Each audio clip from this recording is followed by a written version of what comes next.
ఎపిక్ను ఏపిక్ను ఆ తర్వాత టేప్ అని రెండు ఉన్నాయి.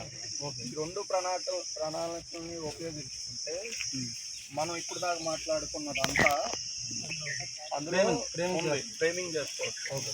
ఒక పట్టిక ఆధారంగా ఫ్రేమింగ్ చేసుకోవచ్చు. ఫ్రేమింగ్ అంటేనే పట్టిక. అయితే మనకి ఎపిక్ దేనికి ఉపయోగపడుతుంది అంటే మనం ఒక పొలంలో ఏది ఎప్పుడు ప్లాన్ చేసుకోవాలి, ఎలా ప్లాన్ చేసుకోవాలి అనే దానికి ఉపయోగపడుతుంది. ఏది ఎప్పుడు ఏ టైంలో చేసుకోవాలి, ఎలా చేసుకోవాలి అనే ఒక ఎపిక్స్ అంటే agro ecological system performance for evaluation evolutionary system. వరి పొలం వేసి 1 ఎకర్ నాకు ఉంది. వరి పొలంలో ఏంటంటే నాకు లాస్ట్ ఖరీఫ్లో నేను వరి పొలంలో మన న్యాచురల్ ఫార్మింగ్లో నాకు మొత్తం ఖర్చులు పోగా నాకు నికర ఆదాయము 30,000 వచ్చింది. 30,000 వచ్చింది. ఇది యాక్చువల్గా ఎన్ని మంత్స్ పంట సార్? ఇది 4 నెలలు అండి. 4 నెలలు లాంగ్ డ్యూరేషన్ ఖరీఫ్లో. ఓకే. అంటే యాక్చువల్గా మీకు 30,000 ఆదాయం వచ్చింది సార్. కానీ మీకు ఏంటంటే 4 మంత్స్లో చూసుకుంటే 1 మంత్కి సార్కి ఎంత వచ్చిందంటే 7,500 రూపాయలు ఆదాయం వచ్చింది. ఇది పర్ ఎకరాకి. అదే మనం మిర్చి వేసుకున్నాం, మనం ప్రణాళిక ప్రకారం చూసుకున్నాం, మనం ఇన్పుట్స్ టైం టు టైం ఇచ్చాం, అన్నీ బాగానే ఉన్నాయి. మనకి బెస్ట్ రిజల్ట్గా మనకి ఇన్కమ్ అనేది ఎంత వచ్చిందంటే 2 lakhs వచ్చిందండి. ఓకేనా? 2 lakhs వస్తే మనకి మ్యాక్సిమం మనకి మిర్చి పంట ఎన్ని మంత్స్? 8 months చూసుకుంటే మనకు అంత 1 monthకి ఎంత 25,000 వచ్చింది. 25,000. ఇప్పుడు మనం ఎకనామికల్గా స్ట్రెంత్ మనం పెంచుకున్నాం. ఫుడ్ పరంగా, సోషల్ పరంగా మనం అంతగా స్టేబిలిటీ మనం అనేది తెచ్చుకున్నాం. అందరం మిక్స్ చేయాలన్న అయితే ఈ ప్రాసెస్ ఆల్రెడీ మీలోనే 4 చేశారు, మళ్ళీ అందరూ మిర్చి అంటున్నారు. మిర్చి ఓన్లీ మిర్చి వేయమక దాని అర్థం అది కాదు. ఆ సీజన్లో మనకు మంచి డిమాండ్ ఉంటుంది సార్. కొత్తిమీర నుంచి కూడా మంచి ఇన్కమ్ అనేది వినండి చేస్తాం. అందాజుగా అప్రాక్సిమేట్గా ఎంత రావచ్చు మీకు? ఇప్పుడు మీకు 25,000 నెలకి ఓన్లీ మిరప నుంచి అంటున్నారు. మిరప నుంచి వచ్చింది. ఓకే. పెస్టిసైడ్ క్రాప్స్ నుంచి మీకు ఎంత రావచ్చు? యావరేజ్గా చూసుకుంటే 1 monthకి ఒక 8,000 వరకు రావచ్చు.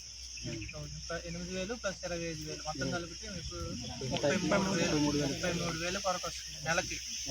అన్ని ప్రాపర్గా ఫాలో అయితే నేను కూడా నా వరి పొలం తీసేసి మిర్చి కానీ ఇట్లా వేరే పంటలు వేసుకుంటే బాగుంటుంది. అంటే యాక్చువల్గా ప్యాడీ అనేది ఎందుకు అంటే చాలామంది డౌట్ అడిగారు సార్, మీ మిర్చి వేసుకుంటారు ప్యాడీ ఎందుకు వేయకూడదని. ప్యాడీ వేస్తే దాంట్లో అంతర పంటలు వేయడానికి మనకు అవకాశం ఉంటుంది. ఓన్లీ ఎల్సే పంట మీద వేయగలం, దాంట్లో ఇన్కమ్ అనేది ఎక్కువ మనం తీసుకోలేం. అదే మిర్చిలో అయితే మనం అంతర పంటలు వేయచ్చు, బెస్ట్ ఇన్కమ్ అనేది కూడా మనకు వస్తుంది. ఓకేనా? ప్యాడీలో ఎల్సే బండి మీద వస్తుంది, మిర్చిలో ఎల్సే బండి వేసుకోవచ్చు, అంతర పంటలు మనం పండించుకోవచ్చు. ఏ విధంగా మనం ఇన్కమ్ తీసుకోవచ్చు. మధ్యలో మిర్చి చేయమని ఎవరు చెప్పారు? బట్టు పెంచుకుని అంటే మెట్ట ప్రాంతాలు ఉంటాయి, దాన్ని బట్టి చూసుకోవచ్చు. 30,000 కన్నా ఎక్కువ వస్తుందిగా. అంటే మిర్చి అనేది ఆల్టర్నేట్ అనట్లేదండి, మీ ప్రాంతం బట్టి మీకు ఏ పంట అక్కడ అనుకూలం అయితే దాని మీద, అంటే ఒకే పంట మీద ఆధారపడకుండా రకరకాల పంటలు, ప్రధాన పంటలు మన ప్రాంతానికి ఏవైతే బెస్ట్ అనిపించుకుంటో దాన్ని సెలెక్ట్ చేసుకోండి. దాంట్లో మీ అంతర పంటలు ఏవైనా సోర్స్ చేసుకోండి. అయితే దీనికి ఎపిక్ ఇప్పుడు యాక్చువల్గా సార్ అని చెప్పారు. అయితే ఎపిక్ను టేపు ఏం చెప్తుందంటే, మీరు ఈ 2 వేశారు, ఈ రెండింటిని ఆధారంగా పెట్టుకొని 40,000 ఆదాయం తీయొచ్చు అనేది ఎపిక్ టేపు చెప్తుంది. అది ఎలా చెప్తుంది అంటే, ప్యాడీ వేశారు సార్ అంటే మోనోక్రాప్, మీరు మిక్స్ వేశారు మోనోక్రాప్. న్యాచురల్ ఫార్మింగ్ ఏం చెప్తుందంటే, మీరు మోనోక్రాప్ వేయడం వల్ల లాస్ అవుతారు. కాబట్టి ఎపిక్ ఏం చెప్తుంది అంటే, మనకి ప్యాడీలో ఎల్ షేప్ బాండ్ వేసేసుకొని రీకాంపోనెంట్స్, తర్వాత ఇంటికి కావాల్సిన కూరగాయలు, తర్వాత లీఫీ వెజిటేబుల్స్ ఇలాంటివి కూడా వేసుకొని, ఇంకా ప్యాడీలో మనం చేపలు అవి పండించుకోవచ్చు. అది కూడా మనకు చేపలు 4 months క్రాప్. అంటే ప్యాడీ అయిపోయేటప్పటికి మనకి చేపల మీద కూడా ఆదాయం వస్తుంది. ఇలా ఒక ప్రణాళికగా వేసుకున్నప్పుడు మనం ఎక్స్పెక్టెడ్ ఇన్కమ్ అనేది ఎపిక్లో చూసుకుంటాం. తర్వాత ఈయన మోనోక్రాప్ వేసాడు, మిర్చి వేసాడు. మిర్చిలో ఎంత వచ్చింది? 25,000 వచ్చింది. కానీ ఎపిక్ ఏం చెప్తుందంటే 25,000 కాదు, అదే ఎకరంలో మనం 50,000 తీయొచ్చు. మిర్చితో పాటు మనం వేసుకోవచ్చు. మిర్చి క్యానోపీ వచ్చేటప్పటికి 45 days పడుతుంది మొత్తం వేసిన తర్వాత. అంటే ఈలోపు మనకు ఆ భూమి అంతా ఖాళీగా ఉంటుంది కాబట్టి దాంట్లో మనకి 30 daysకి వచ్చే ట్యూబర్స్ లేకపోతే లీఫీ వెజిటేబుల్స్ ఇలాంటివి వేసుకొని ప్లస్ లాంగ్ టర్మ్గా వచ్చేవి బొప్పాయి ఇలాంటివి కూడా వేసుకోవచ్చు. మిర్చిలో వేసుకున్నప్పుడు ప్రణాళిక వేసుకుంటాం. వేసుకున్న తర్వాత ఈ ఎపిక్ ప్రణాళిక ఆధారంగా మనం పంటని ప్లాన్ చేసుకొని చివరి దశ దాకా వెళ్ళిపోతాం.